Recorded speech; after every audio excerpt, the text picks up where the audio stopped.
భాగ్యనగరంలో బోనాల సందడి కనిపిస్తుంది. ఆషాఢ మాసంలో తెలంగాణలో బోనాల గురించి ప్రత్యేకంగా చెప్పాల్సిన అవసరం లేదు.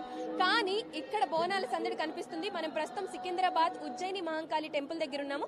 ఇక్కడ చూసుకున్నట్లయితే అమ్మవారికి భక్తి శ్రద్ధలతో బోనాలు సమర్పించడానికి రాష్ట్ర నలుమూలల నుంచి కూడా జనాలు రావడం జరుగుతుంది. మనం ఇప్పుడు చూసుకున్నట్లయితే ఎగ్జాక్ట్ గా టెంపుల్ ఆపోజిట్ లోనే ఉన్నాము. కొంచెం కొంచెంగా మొత్తం అందరినీ కూడా లోపలికి పంపించడం జరుగుతుంది. దర్శనం కోసం తిరుపతిలో ఎలా అయితే ఒక సెగ్మెంట్ వైజ్ పంపిస్తూ ఉంటారో అలానే పంపిస్తున్నారనమాట. ఎక్కడికక్కడ బ్యారికేడ్స్ పెట్టేసి జనాలకి ఎటువంటి ఆటంకం కలగకుండా ఇక్కడైతే ఏర్పాట్లు చేశారు. అండ్ పోలీసులు కూడా ఎక్కడికక్కడ పగడ్బందీగా చూస్తున్నారు. ఇప్పుడు మనం ఉజ్జయిని మహంకాళి అమ్మవారి ఉత్సవాలు ఆషాఢంలో చేసుకుంటారు కాబట్టి ఈ ఆషాఢం మొత్తం కూడా బోనాలకు సంబంధించిన సందడి, బోనాలకి సంబంధించిన ఇదే అంటే అమ్మవారి నామస్మరణే వినిపిస్తూ ఉంటుంది. రాష్ట్ర నలుమూలలా కూడా తెలంగాణ అంటేనే బోనాలు అన్న విధంగా ఇక్కడ ఏర్పాట్లు కనిపిస్తున్నాయి. అండ్ మనం ఇక్కడ ఒక్కసారి ఎంట్రన్స్ దగ్గర చూసుకున్నట్లయితే అందరూ కూడా బోనాలు తీసుకొని లోపలికి వెళ్ళడం జరుగుతుంది. అండ్ పైన ఏదైతే దీపం ఉంటుందో అది చాలా ప్రమాదం కాబట్టి ఎటువంటి ఆటంకం కలగకుండా ఉండటానికి 2 క్యూ లైన్లు ఖచ్చితంగా బోనాలు సమర్పించడానికి కోసం అని చెప్పేసి ఆ క్యూ లైన్లు పెట్టడం జరిగింది. అండ్ అక్కడికి ఒక్కొక్క బోనం తీసుకెళ్తున్న వారితో పాటు 5గురిని ఎలవ్ చేస్తున్నామని చెప్పారు. కానీ అది సిస్టమాటిక్ కోసం అలా చెప్పినా వాళ్ళ ఫ్యామిలీలో ఇంకొంచెం ఎక్కువ మంది ఉన్నా కూడా వాళ్ళని ఎలో చేయడం జరుగుతుంది. ఇదంతా ఉచిత దర్శనమే కాబట్టి జనాలు చాలా ఎక్కువ మంది రావడంతో ఇంకా ఇదైపోతూ ఉంటుంది, అంటే రద్దీ పెరిగిపోవడంతో ఉంటుంది. కాబట్టి ఎలాంటి ఆటంకాలు కలగకుండా ఇలాంటి ఏర్పాట్లు చేశారనమాట. అండ్ చాలా మంది ఇప్పటికే మార్నింగ్ అయినా కూడా ఇప్పటికే దర్శనం చేసుకోవడానికి ఎక్కడెక్కడి నుంచో వచ్చారు. వీళ్ళందరూ కూడా అమ్మవారికి బోనం సమర్పించిన తరువాతే, దర్శనం అయిన తరువాతనే మిగతా ప్రాసెస్ అంతా కూడా స్టార్ట్ చేయడం జరుగుతుంది. ఆషాఢ మాసంలో మనకి తెలిసిందైతే కొత్తగా పెళ్లైన అమ్మాయిలు పుట్టింటికి వెళ్ళడం మన సాంప్రదాయం కదా. అలాగే నిత్య పెళ్లి కూతురైన అమ్మవారు ప్రతి ఆషాఢంలో తన పుట్టింటికి వెళ్తుందని భక్తుల నమ్మకం. అందుకే భక్తులు ఈ పండుగ సమయంలో అమ్మవారిని దర్శించుకొని తమ సొంత కూతురు తమ ఇంటికి వచ్చిన భావనతో భక్తి శ్రద్ధలతో ఈ బోనాలు సమర్పించడం, ప్రేమానురాగాలతో బోనాల పేరిట ఆహారాన్ని నైవేద్యంగా సేవిస్తూ ఉంటారు. అండ్ ఇప్పుడు సికింద్రాబాద్ మహంకాళి అమ్మవారి జాతర సికింద్రాబాద్ లో జరుగుతుంది కాబట్టి ఈ బోనాల జాతరకి దాదాపు 2000 ఏళ్ల క్రితం నాటిదని ఇక్కడ వాళ్ళు కూడా నమ్ముతూ ఉంటారు. చాలా శక్తికి అధికారానికి ప్రతీకగా చెప్పుకుంటారు. ఇంకా బోనాలకి సంబంధించి అయితే సంస్కృతి సాంప్రదాయాలకి నిలువెత్తు నిదర్శనంగా కూడా కనిపిస్తుంది. ప్రతి ఒక్కళ్ళు కూడా చాలా ట్రెడిషనల్ గా రెడీ అయ్యి అమ్మవారిని దర్శించుకోవడం కోసం వచ్చారు. అండ్ పోలీసులు అందరూ కూడా ఎంతో పగడ్బందీగా అమ్మవారి దర్శనానికి వెళ్లే వాళ్ళకి ఎటువంటి ఆటంకం కలగకుండా చూసుకుంటూ ఉన్నారనమాట. నాట్ జస్ట్ పోలీసులు, ఇక్కడ వాలంటీర్స్ కూడా ఉన్నారు. అంటే భక్తులు చాలా దూరం నుంచి కాలినడకన వస్తున్నారు కాబట్టి వాళ్ళకి దాహం వేస్తుంది కాబట్టి ఎక్కడికక్కడ వాళ్ళకు వాటర్ సప్లై కూడా చేయడం జరుగుతుంది. అండ్ చాలా మంది పోలీసులు ఈ ప్రాంగణంలో అయితే ఉన్నారు. ఎందుకంటే విఐపీలు కూడా వచ్చే అవకాశం ఉంది కాబట్టి విఐపీ దర్శనానికి ఎటువంటి ఆటంకం కలగకుండా, విఐపీ వాళ్ళు వచ్చినప్పుడు నార్మల్ భక్తులకి ఎటువంటి ఆటంకం కలగకుండా కూడా చేస్తున్నారు. అండ్ చాలా మంది ఇప్పటికే అమ్మవారి దర్శనం చేసుకున్నారు. ముఖ్యంగా స్థల పురాణం ప్రకారం చూసుకున్నట్లయితే ఇక్కడ ఉజ్జయిని మహంకాళి దేవాలయం 1815లో నిర్మితమైందని కూడా చెప్పుకుంటారు. సికింద్రాబాద్ పాత బోయగూడ నివాసి అయిన సూరటి అప్పయ్య బ్రిటిష్ ఆర్మీలో ఉద్యోగం చేసేవారు. ఆ 1813 సంవత్సరంలో ఉద్యోగరీత్యా ఆయన్ని మధ్యప్రదేశ్ లో ఉజ్జయినికి బదిలీ చేశారని, బదిలీ తర్వాత కొద్ది రోజులకే ఉజ్జయిని ప్రాంతంలో కలరా వ్యాధి సోకి వేలాది మంది చనిపోయారని, ఆ సమయంలో మిలిటరీ ఉద్యోగం చేస్తున్న అప్పయ్య సహోద్యోగులు కలిసి ఉజ్జయినిలో మహంకాళి అమ్మవారిని దర్శనం చేసుకుని ఉజ్జయినిలో కలరా మహమ్మారి నుంచి ప్రజలను కాపాడి పరిస్థితులు చక్కబెడితే తన సస్థలమైన అంటే తన సొంత ప్రాంతమైన సికింద్రాబాద్ లో ఉజ్జయిని అమ్మవారికి గుడి కట్టిస్తామని మొక్కుకున్నారంట. ఆ మొక్కుకి నిదర్శనమే ఈ గుడి కూడా అని కూడా చెప్తూ ఉంటారు. తన బిడ్డలను ఎల్లప్పుడూ కాపాడే ఆ అమ్మవారు కరుణ వల్ల కొద్ది రోజులకు కలరా వ్యాధి కూడా తగ్గిపోయిందని చెప్తున్నారు. కలరా వ్యాధి కూడా అంతటా అమ్మవారి కరుణ వల్లే ఇదంతా జరిగిందని ఇక్కడ భక్తులందరూ కూడా ఎంతో విశ్వసిస్తూ ఉంటారు.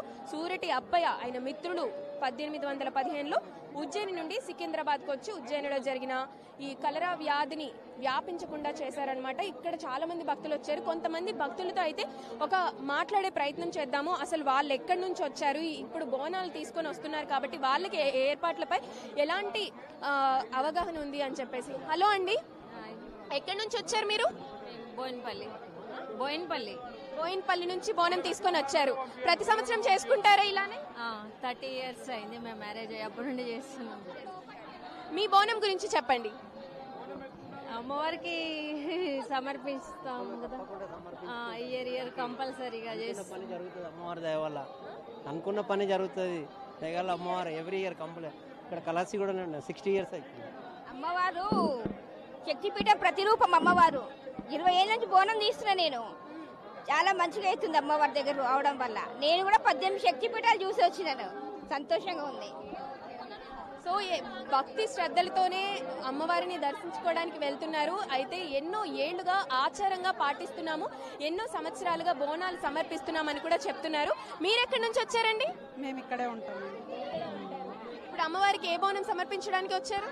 మేము ప్రతిసారి బోనం సమర్పిస్తామండి. అమ్మవారు నైవేద్యం ఉంటుంది. అన్నము, పరమాన్నము, పచ్చగూర, పెరుగు, పచ్చి పులుసు అన్నీ పోస్తాం అమ్మవారికి. సాక, కొబ్బరికాయ, పూలు తొట్లే కడతాము, అన్నీ ఉంటాయి. మీరెక్కడి నుంచి? నేను సికింద్రాబాద్ నుంచి వచ్చాను. ప్రతి సంవత్సరం బోనం సమర్పిస్తూ ఉంటారా? అండ్ ఏం నమ్మకంతో మీరు సమర్పిస్తూ ఉంటారు? అమ్మవారికి ఎప్పుడు ప్రతి ఇయర్ చేస్తామండి. మాకు చాలా బాగుంటుంది. సో అందరూ వాళ్ళ వాళ్ళ ఫ్యామిలీతో, పిల్లలతో, వాళ్ళకి సంబంధించిన వాళ్ళందరినీ కూడా తీసుకొని ఎంతో సంతోషంగా అమ్మవారికి బోనం సమర్పించడానికి వస్తున్నారు. సో మీరెక్కడి నుంచి వచ్చారండి?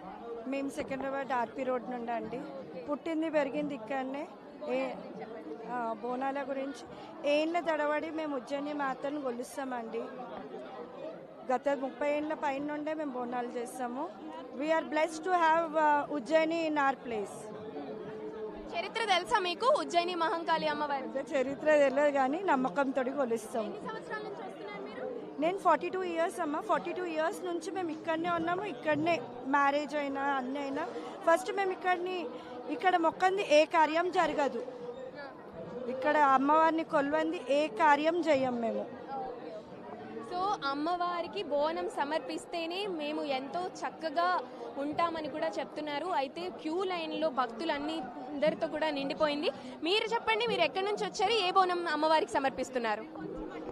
ముందుగా తెలంగాణ శుభాకాంక్షలు అండి, బోనాల శుభాకాంక్షలు అండి. మాది ఇక్కడేనండి, ఇక్కడ రాన్గంజి. అమ్మవారి బోనము అదే ఉజ్జయిని మహంకాళి అమ్మవారి బోనం ఏంటంటే అమ్మవారు ఏంటంటే మాకు ఎప్పుడు నమ్మకం అన్నట్టు. అందుకని ఎన్ని సంవత్సరాలు అంటే ఇది మా అమ్మ వాళ్ళ ఇల్లు. ఇది ఇంకా నేను ఇక్కడనే పుట్టి ఇక్కడనే పెరిగాను. ఇంకా అమ్మ వాళ్ళు చేశారు, అమ్మ వాళ్ళతో అన్నయ్య వాళ్ళు చేస్తారు కదా. ఇంకా సంవత్సరం ఇక్కడ ఆల్మోస్ట్ 40-50 years అవుతుంది అమ్మ చేయడం బోనం. ఏది మొక్కుకున్నా అది అవుతుంది. సో ఏది మొక్కుకుంటే అది అవుతుంది. అదే ఒక భక్తుల నమ్మకం. ఎన్నో సంవత్సరాలుగా అమ్మవారికి బోనం సమర్పిస్తున్నాం. ఇది మా ఆనవాయితీగా కూడా చెప్పుకుంటున్నారు. మీరు ఎక్కడి నుంచి వచ్చారు? మీ బోనం గురించి చెప్పండి. సికింద్రాబాద్కి వెళ్ళి వచ్చామండి. మీ బోనం గురించి? బోనం గురించి అంటే ఏం బోనం అమ్మవారికి సమర్పిస్తున్నారు? అందరు సమర్పించే బోనం. చెప్పండి, పర్లేదు. అన్నం, పచ్చగూర, పచ్చి పులుసు. ఎన్ని ఇయర్స్ గా మీరు అమ్మవారికి బోనం సమర్పిస్తున్నారండి? 19 years. 19 years. ఏం నమ్మకంతో సమర్పిస్తారు? అమ్మవారు మనం చూసుకుంటుందని. మనం బాగుండాలి, అందరు బాగుండాలి. ఏర్పాట్లు ఎలా ఉన్నాయండి? క్యూ లైన్ల ఏర్పాట్లు కొంచెం ఇబ్బందిగా ఉంది అంతే. ఓకే. సో మీరు చెప్పండి అమ్మా, ఎక్కడి నుంచి వచ్చారు? మేము రాణిగంజ్ నుంచి వచ్చామండి. ఎలా ఉన్నాయండి క్యూ లైన్ లో ఏర్పాట్లు గానీ అమ్మవారి దర్శనానికి వెళ్ళేవి? కానీ బోనం కూడా చాలా వెయిటింగ్ కాబడుతుంది. ఏమన్నా అంటే పోలీసులు కానీ వాటర్ ప్యాకెట్స్ ఇచ్చే వాళ్ళు కానీ ఉన్నారు కదా, అదంతా సాయం చేస్తారు. చాలా బాగుంది, అందరు బాగుంది, హెల్పింగ్ నేచర్. ఎన్ని సంవత్సరాలుగా వస్తున్నారు? మేము చిన్నప్పటి నుంచి వస్తున్నాం ఇక్కడ. మీరేం బోనం సమర్పిస్తారు? మేము అమ్మవారికి పరమాన్నం బోనం. థ్యాంక్ యూ అండి. సో చాలా సుఖ సంతోషాలతో అమ్మవారు మమ్మల్ని చూసుకుంటారు అన్న నమ్మకం అయితే చాలా బలంగా వినిపిస్తుంది. ప్రతి ఒక్కళ్ళు ఇప్పుడు మాట్లాడిన ప్రతి ఒక్కళ్ళు కూడా మేము మా చిన్నప్పటి నుంచి ఇస్తాము, లేదంటే 40 సంవత్సరాల నుంచి ఇస్తున్నాము. నా చిన్నప్పటి నుంచి మా అమ్మ వాళ్ళ ఇల్లు ఇదే కాబట్టి మా అమ్మ వాళ్ళు ఎప్పుడైతే స్టార్ట్ చేశారో అప్పటి నుంచి నేను అమ్మవారికి బోనం సమర్పించడం జరుగుతుంది. అండ్ సికింద్రాబాద్లో ఉజ్జయిని మహంకాళి అమ్మవారి టెంపుల్ ఉండటం మా పుణ్యం అని కూడా వాళ్ళు భావించడం జరుగుతుంది. ఏది ఏమైనా ఈరోజు మొత్తం అంతా కూడా ఇక్కడ ముఖ్యంగా బోనాల సందడి అయితే కనిపిస్తుంది. మొత్తంగా 3 క్యూ లైన్లు పెట్టారు. అంటే ఇప్పుడు మనం చూస్తుంది విజువల్స్ లో అయితే ఈ వే వచ్చేసి అచ్చంగా బోనాలు సమర్పించే వాళ్ళు వచ్చే లైన్ అన్నమాట. ఇందులో బోనాలు సమర్పించే వారితో పాటు ఒక 5గురిని లోపలికి అయితే అలౌ చేస్తున్నారు. ఇంకొక లైన్ కూడా ఉంది. ఆ లైన్ లో కూడా బోనాలు సమర్పించే వారు ఆ లైన్ లో కూడా వెళ్ళొచ్చు. మొత్తంగా 2 క్యూ లైన్లు బోనాలు సమర్పించే అమ్మవారికి ఆ ప్లేస్ ని అయితే అలాట్ చేయడం జరిగింది.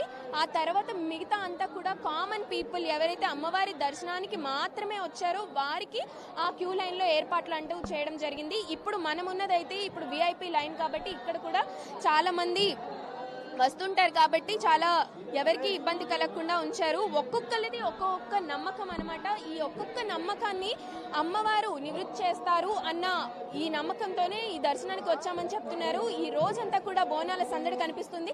ఆషాఢ మాసం అంటేనే బోనాలు, తెలంగాణ అంటే సంస్కృతి సాంప్రదాయాలకి బోనాలు నిలువెత్తు నిదర్శనం అనేది ఇక్కడ కనిపిస్తుంది. ఈ అలంకరణ ఇదంతా ఈ శోభ చూస్తుంటే చాలా ఆహ్లాదంగా కనిపిస్తుంది. ఎంతో అంగరంగ వైభవంగా అయితే తెలంగాణలో బోనాలు జరుపుకుంటున్న విషయం తెలిసిందే. కానీ ఇక్కడ సికింద్రాబాద్ ఉజ్జయిని మహంకాళి అమ్మవారి టెంపుల్లో అయితే చాలా ఘనంగా చేస్తున్నారు. ఏర్పాట్లు కానీ ఎటువంటి ఇబ్బందులు లేవు. క్యూ లైన్ లో ఇంకా కొంచెం ఫాస్ట్ గా వెళ్తే బాగుండు అని తప్ప ఇంకా వేరే ఏది చెప్పడం లేదు. అంతా కూడా ఏర్పాట్లు బాగున్నాయి. ఇక్కడ ఎవరైతే వాలంటీర్స్ ఉన్నారో వాటర్ ప్యాకెట్స్ ఇస్తున్నారో వాళ్ళంతా కూడా చాలా జాగ్రత్తగా మా అందరికీ ఇస్తున్నారు.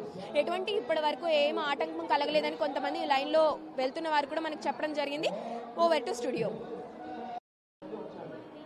మానవుడు ఇన్ని జన్మల్లో ఎన్ని శ్రేష్ట పనులు చేస్తున్నాడో దానిని బట్టి ఆ పరమేశ్వరుడు